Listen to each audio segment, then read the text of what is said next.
Hello and welcome to Time to Cook, the show where we help you cook something new and delicious every single week. It is week 3 and we are here with Seb. Hello. Hello everyone. We are also here with Byron. Say hello.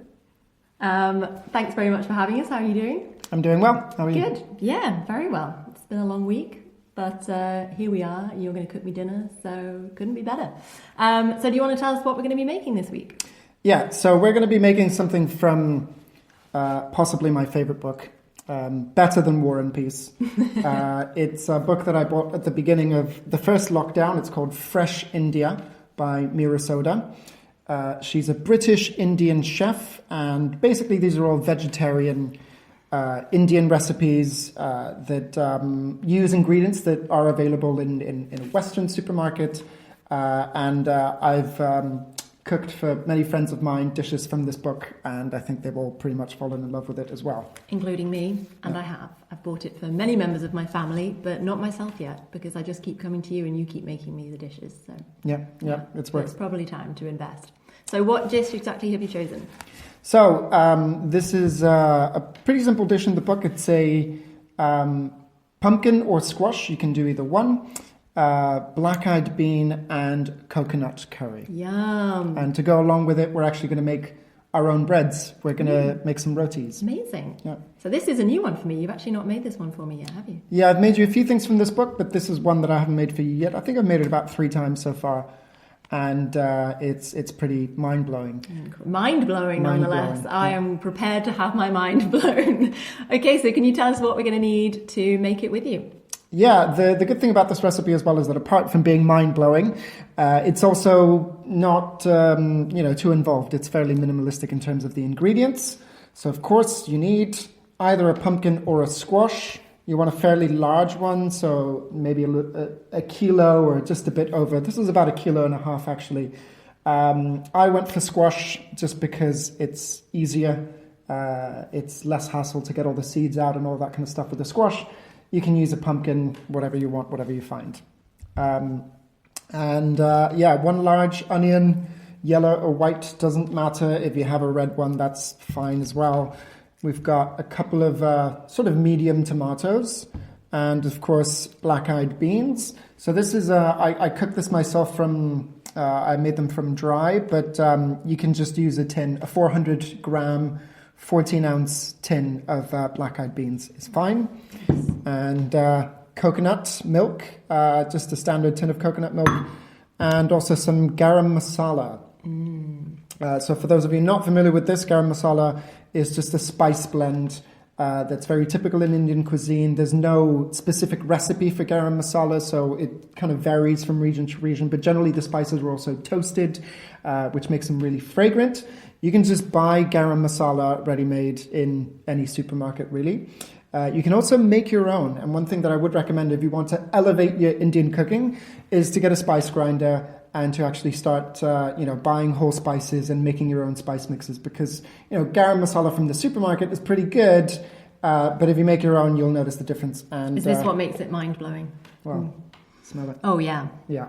I'm already slightly blown away. So this is just a little bit, if you want to elevate things up a notch, make your own spice mixes. And we can put the recipe for the garam masala in the description. Yeah, we'll do that. The recipe also comes from the book, by the way.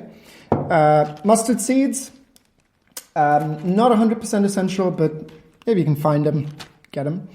Salt and pepper, obviously, pretty much every recipe is going to have that. Then you've got some turmeric and some chili powder if you do like a kick. Is that hot, or which chili powder are you going to be using? This one is pretty hot. I'm not sure exactly what it is, but I got it from the Asian supermarket, and I have to go easy with this one because if I put a full teaspoon of it, sometimes it scares people away. But I quite like spice. Yeah. Oil, you can use coconut oil since it is a coconut-based recipe, so that will complement it. Or just what I'm going to use, which is just a kind of standard rapeseed oil. You can use any neutral oil, so you probably don't want olive oil because that's going to give it an olive oil flavor. But by neutral oil, we mean anything that doesn't have it, that doesn't really change the flavor. So sunflower oil, vegetable oil, that's fine. And then, of course, finally for the breads, some flour. If you just have white flour, you can use white flour. If you just have whole wheat flour, you can do that. I'm actually going to use a mix of them because I think it works fairly well in the recipe. And it's we're going to make very simple, delicious bread, which some people call it a roti, some people call it a chapati. I've tried to look up whether there's any difference between the two, and even Indians seem to disagree as to whether there is any difference. Could just be a regional difference, maybe. Yeah, so I'm going to say that they're interchangeable words. I'm just going to call them roti because it's easier to say. And it's a bread that really comes together in just a few minutes.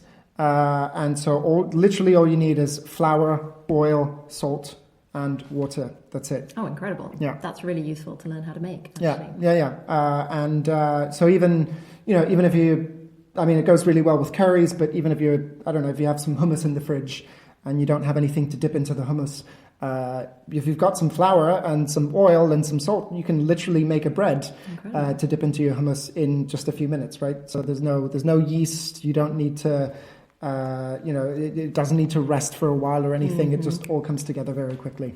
Excellent. I did also notice some garlic, which we didn't mention. How much garlic roughly are people going to need? So obviously with garlic, it depends on your taste. I'm going to say we're going to go with 4 cloves. About 4 cloves? Yeah. I think the original recipe says 3.